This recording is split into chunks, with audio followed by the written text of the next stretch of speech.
Hello and welcome to my January summary.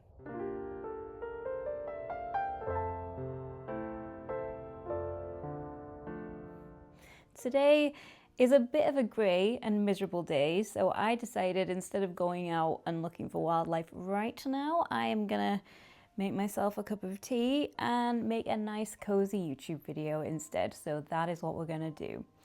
It is probably not January anymore by the time you watch this because I'm trying to record a little in advance, but this video is to summarize some of the paintings that I've done this month, some of the wildlife that I've seen this month, and I have a new painting to share with you, which summarizes everything, kind of. And while I share that with you, I wanted to talk a little bit about painting the things that you want to paint, regardless of whether there's a reason for it or not, whether you think people will enjoy it or not, just painting what you want. So let's get into that. I'm going to share with you a compilation of some of my wildlife highlights now, and then we're going to get right into the rest of this video. So stick around for that.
This year, a priority for me is reconnecting with all the things I love about being an artist.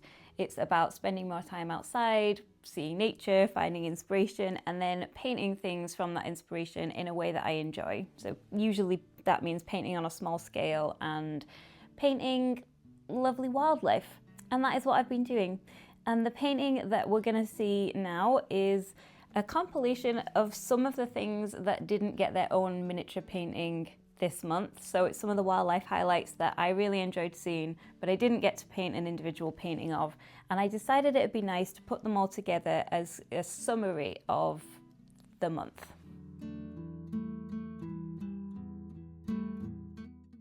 I had the idea for this painting one evening, and so I decided to put together a couple of pictures that I really liked, but I didn't get around to doing a full painting of them. And I arranged them on my phone, started sketching it out, and that is where I hit my first snag. I was in the middle of sketching out the red wing.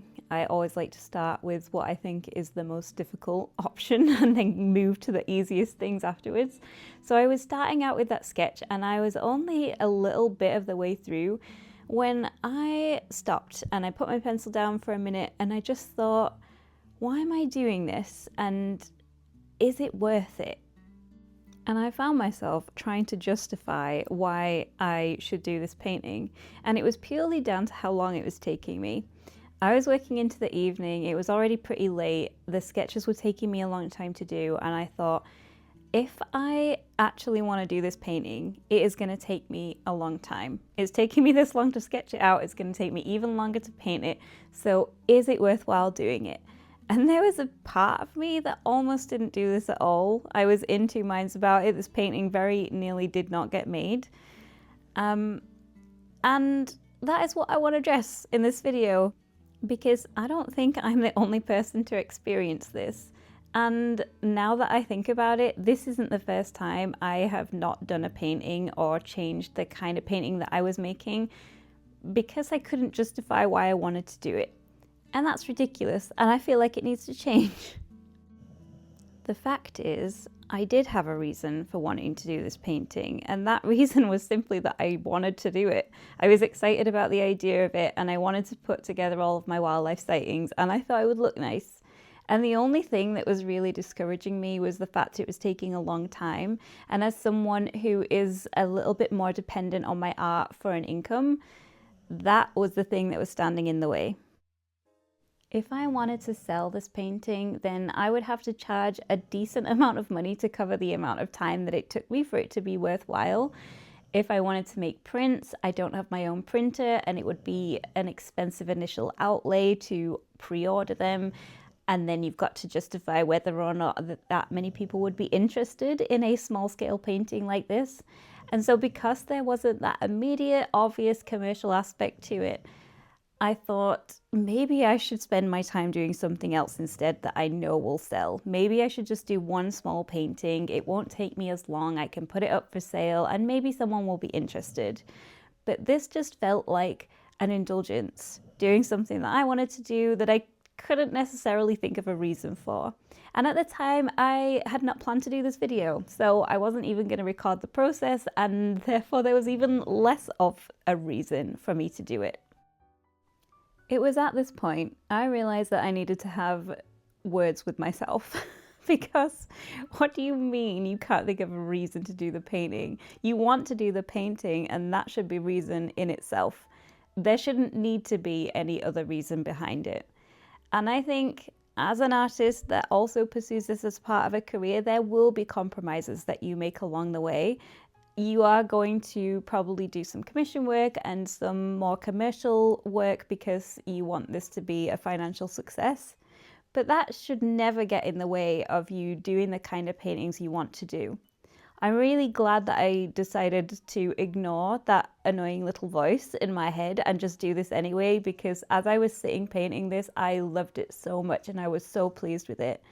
But it came as an important reminder to me to make sure I don't fall into that trap of losing sight of why I create in the first place and not painting the things I want to paint. There have been times in the past where I have painted in a slightly different way, and I've been aware of that. It was a conscious choice, such as painting on a slightly larger scale than I normally would do. If you've watched my recent videos, you will know that I absolutely love painting in miniature. But for years, I avoided painting at this super tiny scale because I didn't think that many people would be interested. I've kind of decided this year I'm going to do it anyway because it's what I want to do. It doesn't mean I'll always paint in miniature. I will do some larger scale pieces as well, but I'm going to do it anyway because I think there will be some people out there who are interested, and also I would like to have a creative practice that I enjoy. But painting slightly larger is something that I have been doing consciously. I knew that I was making that change to my paintings, and there was a reason for it. However, in making this video, I realized that I have made some other changes as well to my creative practice without even really thinking about it. One thing that I'm doing in this painting is I'm painting individual wildlife figures without a specific background. This is something I love to do. I really enjoy just painting wildlife as it is. I like a mix of both. Sometimes I think paintings look nicer when they have that context. The coot painting that I did last time and the swan painting, I think those work really well because of the background that's also part of it, because you can see the light and the reflections. However, a lot of the time I actually like to paint just individual creatures. It's just, I feel like even now I'm trying to justify my reason for why I like to do it so that I can explain it properly in this video. But the fact is I just like it. Sometimes it's just nice to sit and paint an individual bird or animal or flower or something without also painting in the background. And over time, I have not done this as often as I wanted to because I got the impression that that's not what proper artists do. Artists should do things with a background. It's not a proper painting if it doesn't have a background or doesn't have some context. It's just, I don't even know. I don't know where I got that from either. Maybe I've read it somewhere or seen it in a video, but for some reason it felt like I'm not being a proper artist if I just do these little figures. And you know what? That's ridiculous. It's art and I enjoy it, and I'm gonna do it more often. It's great being an artist and getting to paint and sometimes sell those paintings. It's a wonderful feeling, and you do have to have a bit of balance when it's a business as well as a hobby, and I completely understand that.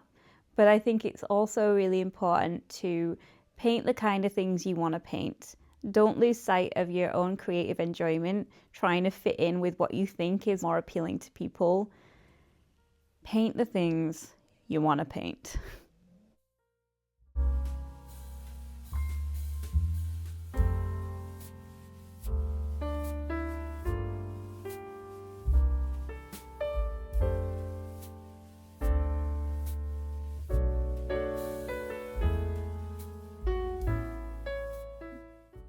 Well, that kind of brings us to the end of this video. So hopefully there's been something in there that's useful to you if you find yourself in a similar situation.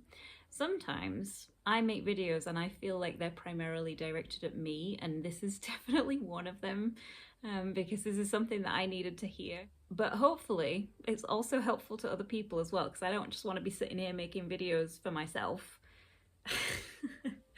Just as like a weird video diary that I'll broadcast to YouTube.